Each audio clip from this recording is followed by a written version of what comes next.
So இன்றைக்கி Python ப்ரோக்ராமிங்கில் for statement while statement பற்றி பார்க்க போகிறோம். ஸோ டேரெக்டாக ஃபார் ஒயில் ஸ்டேட்மெண்ட்டை பற்றி எழுதுங்க அப்படியும் வந்து கேட்கலாம். இல்லாட்டி வந்து ஐட்ரேஷன் அப்படின்னு கேட்டாங்கன்னா, ஸோ தேர்ட் யூனிட்டில் ஐட்ரேஷன் கேட்டாங்கன்னா இந்த ஃபார் ஒயில் அந்த ஸ்டேட்மெண்ட்டை பற்றி தான் வந்து எழுதணும். ஓகேவா? ஸோ ஐட்ரேஷன்னா என்னென்னா ஒரு லூப்பிங் ஸ்டேட்மெண்ட் அப்படின்னு பேர். ஸோ லூப்பிங் ஸ்டேட்மெண்ட்னா என்ன செய்யும்னா, ஒரு ஸ்டேட்மெண்ட்டையோ இல்லை குரூப் ஆஃப் ஸ்டேட்மெண்ட்டையோ வந்து மல்டிபிள் டைம்ஸ் வந்து எக்ஸிக்யூட் பண்ணிக்கிட்டே இருக்கும் இந்த ஐட்ரேஷன். அதனால தான் சொல்லியிருப்பாங்க repeated execution of set of statement is called iteration அப்படின்னு வந்து சொல்லியிருப்பாங்க. இப்போ வந்து ஒரு ஃபார் ஸ்டேட்மெண்ட்டை பற்றியும் ஒயில் ஸ்டேட்மெண்ட்டை பற்றியும் வந்து பார்ப்போம். ஸோ ஃபஸ்ட்டு வந்து ஃபார் லூப் வந்து பார்ப்போம். ஸோ ஃபார் லூப் வந்து எங்கே யூஸ் பண்ணுவாங்கன்னா சீக்வென்ஷியல் ட்ராவல்ஸில் போய் யூஸ் பண்ணுவாங்க. சீக்வென்ஷியல் ட்ராவல்ஸல்னா என்ன அர்த்தம்னா, ஸோ 1 by 1 அதாவது மோர் தென் வேல்யூஸ் இருந்துச்சுன்னா ஒரு வேல்யூவாக அட் அ டைமில் அப்படின்ற இடத்துல தான் வந்து இந்த ஃபார் லூப் வந்து யூஸ் பண்ணுவாங்க. அதாவது ட்ராவல்ஸிங்க லிஸ்ட்டு ஸ்ட்ரிங்கு அரே, அதாவது ஒரு லிஸ்ட்லேயோ ஸ்ட்ரிங்லேயோ அரையோ நிறைய வேல்யூஸ் வந்து இருக்கும். ஒரு வேல்யூவா அட் அ டைம் வா அப்படின்ற இடத்துல தான் இந்த ஃபார் லூப் வந்து யூஸ் பண்ணுவாங்க. அப்போ வந்து ஃபார் லூப்போட சின்டாக்ஸ் என்னதுன்னா, ஃபார் அதுக்கடுத்து ஐட்ரேஷன் ஐடிஆர் விஆர்னா ஐட்ரேஷன் வேரியபிள் இன், அதுக்கடுத்து சீக்வென்ஸ், அதுக்கடுத்து சீக்வன்ஸில் இருக்க ஸ்டேட்மெண்ட்ஸை வந்து எக்ஸிக்யூட் பண்ணி இது பண்ணு அப்படின்ட்டு. ஸோ நெக்ஸ்ட் வந்து அதுக்கு வந்து எக்ஸாம்பிள் வந்து எழுதியிருக்கும். ஸோ ஃபாருக்கு ஃபார் ஐட்ரேஷன் வேரியபிளாக என்ன எடுத்திருக்கேன்னா ஐ அப்படின்னு வந்து எடுத்துக்கிருக்கோம். இன்னுக்கு இன், சீக்வன்ஸ்னால் அந்த லிஸ்ட் ஆஃப் வேல்யூஸ் இருக்குல்ல அதுதான். ஸோ இதில் வந்து ஸ்ட்ரிங் வந்து எடுத்திருக்கேன். ஸ்ட்ரிங்கில் இப்போ வந்து பிரிண்ட் ஐன்னு கொடுத்தா என்ன செஞ்சுருக்கோம்னா, ஃபஸ்ட்டு வந்து ஈன்றது வந்து உள்ளே போயிட்டு பிரிண்ட் ஆகும் இ, அதுக்கடுத்து ஐட்ரேஷன், அடுத்த ஐட்ரேஷன் வந்து அதுக்கடுத்து வந்து எக்ஸ்ன்றது பிரிண்ட் ஆகும் ஏ அப்படின்னு 1 by 1 வந்து பிரிண்ட் ஆகும். இது வந்து ஸ்ட்ரிங்குக்கு. ஓகேவா? ஸோ இதே மாதிரி ஒரு லிஸ்ட் வேல்யூஸ் இருந்துச்சுன்னா அதுக்கு வந்து எப்படி பிரிண்ட் ஆகும்னா, ஸோ ஃபஸ்ட்டு வந்து 1 ஐட்ரேஷன் வேரியபிளுக்கு வந்து 1 வந்து அசைன் ஆகும். அது பிரிண்ட் ஆகி முடிச்சுன்னா அதுக்கடுத்து 2 அசைன் ஆகும். அது வந்து பிரிண்ட் ஆகி முடிச்சுன்னா அதுக்கு வந்து 3 வந்து பிரிண்ட் ஆகும். இதுதான் வந்து ஸோ இப்போ இந்த மாதிரி தான் வந்து ஆர்டராக வந்து பிரிண்ட் ஆகும். ஸோ அதை தான் வந்து கீழே வந்து எப்படி வந்து அதை வந்து எவாலுவேட் ஆகுது அப்படின்னு வந்து கொடுத்துருவாங்க. ஸோ இது மாதிரி நிறைய சீக்வன்ஸில் நிறைய வேல்யூஸ் இருக்கும். அது ஃபஸ்ட்டு ஐட்டம் மட்டும் இந்த ஐட்ரேஷன் வேரியபிளுக்கு அசைன் ஆகும் அப்படின்னு சொல்லியிருப்பாங்க. இந்த ஃபஸ்ட் ஐட்டம் இந்த sequences assigned to the iterating வேரியபிளுக்கு அசைன் ஆகும். அது முடிஞ்சோடனே அதுக்கடுத்து இந்த பிளாக் வந்து எக்ஸிக்யூட் ஆகாமல் ஆரம்பிச்சிடும். அதுக்கடுத்து இது மாதிரி திரும்ப இந்த ஸ்டேட்மெண்ட் வந்து எக்ஸிக்யூட் ஆகிட்டே இருக்கும். திரும்ப அதுக்கடுத்து EAMN திரும்ப எக்ஸிக்யூட் ஆகிருக்கும். அதுக்கு எது வரைக்கும்னா அந்த என்டையர் சீக்வன்ஸும் முடிகிற வரைக்கும் வந்து எக்ஸிக்யூட் ஆகிட்டே இருக்கும் அப்படின்னு வந்து சொல்லுவாங்க. அதுக்கடுத்து ஸோ ஃபார்லேயே வந்து ரேஞ்ச் அப்படின்ற ஒரு ஃபங்க்ஷன் வந்து இருக்குது. ஸோ இது வந்து இப்போ ரேஞ்சுன்றது பைத்தானோட ஒரு பில்ட்-இன் ஃபங்க்ஷன். ஸோ இது யூஸ் பண்ணியும் வந்து மெனி டைம்ஸ் வந்து வேல்யூஸை வந்து பிரிண்ட் பண்ணிக்கலாம். இதில் வந்து த்ரீ டைப்ஸில் வந்து யூஸ் பண்ணிக்கலாம். ஸோ ஃபஸ்ட்டு வந்து ரேஞ்சுன்ற ஃபங்க்ஷன் யூஸ் பண்ணி எண்டு ஃபங்க்ஷன் மட்டும் கொடுக்கலாம். ஸோ எண்டுனா எதில் வந்து எந்த வேல்யூவோட முடியணும் அப்படின்னு மட்டும் கொடுத்தும் வந்து பிரிண்ட் பண்ணலாம். இல்லாட்டி இந்த இதுலேருந்து ஆரம்பித்து இந்த இதுலேருந்து முடி அந்த மாதிரி இடத்துல யூஸ் பண்ணலாம். இந்த இடத்துலேருந்து ஆரம்பித்து இந்த இடத்துல முடி, ஆனால் எவ்வளோவா இன்க்ரிமெண்ட் ஆகணும். இப்போ வந்து +2 இன்க்ரிமெண்ட் ஆகணுமா, 3 இன்க்ரிமெண்ட் ஆகணுமா, 4 அது மாதிரி கொடுக்குறது தான் வந்து இந்த ஸ்டெப் அப்படின்னு. இந்த 3 வேஸில் வந்து ஸோ ரேஞ்ச் ஃபங்க்ஷன்ஸை வந்து யூஸ் பண்ணலாம். ஸோ ஃபஸ்ட்டு வந்து இதில் வந்து எண்டு ஃபங்க்ஷன் மட்டும் கொடுத்துருக்கேன். ஓகேவா? 5 அப்படின்னு கொடுத்தேன்னா 5 முடியணும். ஆனால் வந்து 5 வந்து பிரிண்ட் ஆகாது. ஓகேவா?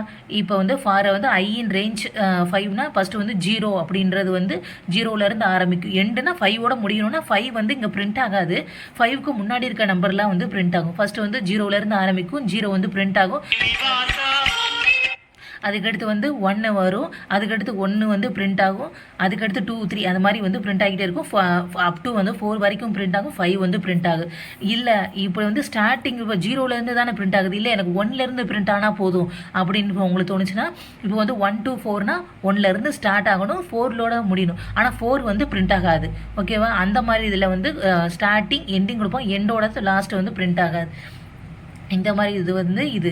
அதுக்கடுத்து வந்து என்னென்னா 0லேருந்து ஆரம்பிக்கணும். 25னா இங்கே வந்து 25யும் இந்த தேர்ட் ஒனில் 25யும் பிரிண்ட் ஆகும். ஆனால் எவ்வளோவா இன்க்ரிமெண்ட் ஆகணும், 5 வந்து இன்க்ரிமெண்ட் ஆகிட்டே வா அப்படின்றதா இந்த ஸ்டெப் அப்படின்ற ஃபங்க்ஷன். ஸோ வந்து 0லேருந்து ஆரம்பிக்கணும், 25ல் முடியணும். அப்போ வந்து 5 வந்து இன்க்ரிமெண்ட் ஆகிட்டு வா அப்படின்றது தான் வந்து இது. ஸோ இதுதான் வந்து ஃபாரில் ரேஞ்ச் ஃபங்க்ஷன்ஸை 3 டைப்ஸில் வந்து யூஸ் பண்ணுறது. ஸோ நெக்ஸ்ட்டு வந்து ஒயில் லூப்பை பற்றி வந்து பார்க்க போகிறோம். ஸோ ஒயில் லூப்புக்கு பேர் வந்து என்னென்னா ரெப்படேட்டிவ் கண்ட்ரோல் ஸ்ட்ரக்சர். அது வந்து என்ன ரிப்பீட்டாக வந்து எக்ஸிக்யூட் ஆகிட்டே இருக்கும். ஸோ இது யூஸ் பண்ணி செட் ஆஃப் ஸ்டேட்மெண்ட்ஸை வந்து எக்ஸிக்யூட் பண்ணிக்கலாம் வித்தின் அ பாடிக்குள்ளே. எது வரைக்கும் வந்து எக்ஸிக்யூட் பண்ணலாம்னா வந்து கண்டிஷன் ஃபால்ஸ் ஆகிற வரைக்கும் திரும்ப திரும்ப வந்து எக்ஸிக்யூட் ஆகிட்டே போகலாம். ஸோ வந்து ஒயில் லூப்புன்றது வந்து இன்னொரு பேர் வந்து என்னென்னா என்ட்ரி கண்ட்ரோல் லூப் அப்படின்னு சொல்லுவோம். ஏன்னா என்ட்ரி கண்ட்ரோல் லூப்னா ஒரு கண்டிஷனை செக் பண்ணும், கண்டிஷன் இருந்தால் எக்ஸிக்யூட் ஆகும், இல்லாட்டி வந்து எக்ஸிக்யூட் ஆகாத. ஒரு டிக்கெட் இருந்தால் தான் உள்ளே போக முடியும் அப்படின்ற மாதிரி. அதான் ஒயில் த கண்டிஷனை தான் ஃபஸ்ட்டு வந்து எவாலுவேட் பண்ணும். அந்த கண்டிஷனை வந்து எவாலுவேட் பண்ணுறப்போ ட்ரூன்னு வந்தால் மட்டும் தான் பாடி ஆஃப் த லூப்புக்குள்ளே இருக்கிறது வந்து எக்ஸிக்யூட் ஆகும். அப்போ ஃபஸ்ட்டு கண்டிஷனை செக் பண்ணிட்டு தான் அடுத்ததை வந்து எக்ஸிக்யூட் ஆகிறதுனால இதுக்கு பேர் ஒயில் லூப்புக்கு பேர் என்ட்ரி கண்ட்ரோல்டு லூப் அப்படின்னு வந்து சொல்லுவாங்க. ஓகேவா? ஸோ இதுக்கு வந்து சின்டாக்ஸ், ஒயில் லூப்போட சின்டாக்ஸ்னால் இனிஷியலைசேஷன் எந்த வேல்யூலேருந்து ஸ்டார்ட் ஆகணும் அப்படின்னு வந்து கொடுக்குறது தான் வந்து இனிஷியலைசேஷன். ஒயிலுக்குள்ளே கண்டிஷனை வந்து கொடுத்துருப்பாங்க. அந்த கண்டிஷன் ட்ரூவாக இருந்துச்சுன்னா இந்த பாடி ஆஃப் த லூப்புக்குள்ளே வந்து எக்ஸிக்யூட் ஆகும். ஒரு ப்ரோக்ராம் எழுதியிருக்கேன், சம் ஆஃப் ஏ நம்பர்ஸ் வந்து பிரிண்ட் பண்ணுறது. இப்போ வந்து 1 to 10க்குள்ளேயே வந்து எல்லாத்தையும் ஆட் பண்ணால் எவ்வளோ வரும். இப்போ வந்து ஃபஸ்ட்டு வந்து சம்மோட வேல்யூ 0ன்னு வச்சுக்கிறோம். ஐயோட வேல்யூ எங்கே இனிஷியலைசேஷனாக ஃபஸ்ட்டு அந்த இனிஷியலைசேஷன் ஐயோட வேல்யூ வந்து எவ்வளோலேருந்து ஸ்டார்ட் ஆகணும்னு சொல்லியிருக்கோம். 1லேருந்து ஸ்டார்ட் ஆகணும். 1லேருந்து ஸ்டார்ட் ஆகி எது வரைக்கும்னா இது வந்து கண்டிஷன் எது வரைக்கும் இருக்கலாம், <= 10 வரைக்கும் வந்து இருக்கலாம்.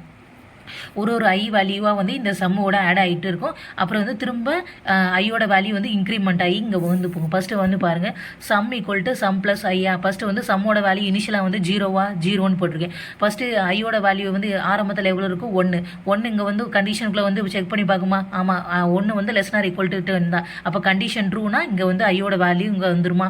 அப்போ 0 + 1 = 1. ஓகேவா? இப்போ வந்து சம்மில் வந்து எவ்வளோ ஸ்டோர் ஆகிருக்கும், இப்போ வந்து 1 அப்படின்றது ஸ்டோர் ஆகிருக்கும். இப்போ வந்து ஐயோட வேல்யூ ஃபஸ்ட்டு 1 இருந்தது, இப்போ I + 1 2 வந்து இன்க்ரிமெண்ட் ஆகி உள்ள மேலே போகும். இப்போ வந்து 2 வந்து <= 10. ஆமாம், கண்டிஷன் வந்து ட்ரூ. இப்போ சம்முக்கு வந்து பழசை வந்து 1 வந்து ஸ்டோர் பண்ணாமல் 1. இப்போ வந்து கண்டிஷன் லூப்பிங் சுற்றிட்டு வந்துட்டு 2 மாறிடுச்சு ஐயோட வேல்யூ. அப்போ வந்து 3 மாறிடும். திரும்ப இப்போ சம்முக்கு வந்து 3ன்ற வேல்யூ வந்து ஸ்டோர் ஆயிருமா. அதுக்கடுத்து திரும்ப லூப்பிங் சுற்றி வந்துட்டு ஐயோட வேல்யூ இப்போ 3 ஆயிடும். இது மாதிரி வந்து ஐயோட வேல்யூ 1லேருந்து 10 வரைக்கும் வந்து பிரிண்ட் ஆகி 55 வரும். திரும்ப லூப்பிங் போகும். இப்போ ஒரு 11 வந்து இன்க்ரிமெண்ட் ஆகி போகும். அப்படி 11 இன்க்ரிமெண்ட் ஆகி போகிறப்ப இங்கே நோக்கில் கண்டிஷன் ஃபால்ஸ் ஆகிருக்கப்ப இங்கே நோக்கில் இருக்கிறது வந்து எக்ஸிக்யூட் ஆகாது. அதனால 55ஓட முடிஞ்சு 55 அப்படின்னு வந்து சம்மர்ஸ் வந்து 55ன்னு வந்து அவுட்புட் வந்துடும். ஓகேவா? ஸோ இதெல்லாம் வந்து எழுத தேவையில்ல, ஒரு ப்ரோக்ராம் வந்து எப்படி எக்ஸிக்யூட் ஆகுது அப்படின்றத மட்டும் சும்மா சொல்லியிருக்கேன். ஓகேவா? ஸோ இது தியரி, அதோட சின்டாக்ஸ், ஒரு எக்ஸாம்பிள் ஃப்ளோ சார்ட் எழுதுனா கொஞ்சம் பெருசாக இருக்கும். ஸோ ஃப்ளோ சார்ட்னா இனிஷியலைசேஷன் ஐயோட வேல்யூ இந்த இனிஷியலைசேஷன் எங்கேருந்து ஸ்டார்ட் ஆகணும்னு சொல்லியிருப்போம். அந்த கண்டிஷன் வந்து ட்ரூவாக இருந்துச்சுன்னா அதுக்குள்ளே இருக்க செட் ஆஃப் ஸ்டேட்மெண்ட்டை எக்ஸிக்யூட் ஆகி அதுக்கடுத்து அந்த இனிஷியலைசேஷனில் வேல்யூ வந்துருக்குல்ல அது வந்து இன்க்ரிமெண்ட் ஆகி திரும்ப வந்து கண்டிஷனுக்கு போகும். அதே வந்து கண்டிஷன் ஃபால்ஸாக இருந்தால் இல்லை லூப்பிங்கை விட்டு வெளியே வந்து கீழே இருக்க லைன்ஸ் வந்து எக்ஸிக்யூட் ஆகும் அப்படின்னு வந்து சொல்லியிருப்பாங்க. அவ்வளோதான். இதை வந்து ஃபார் ஸ்டேட்மெண்ட், ஒயில் ஸ்டேட்மெண்ட்.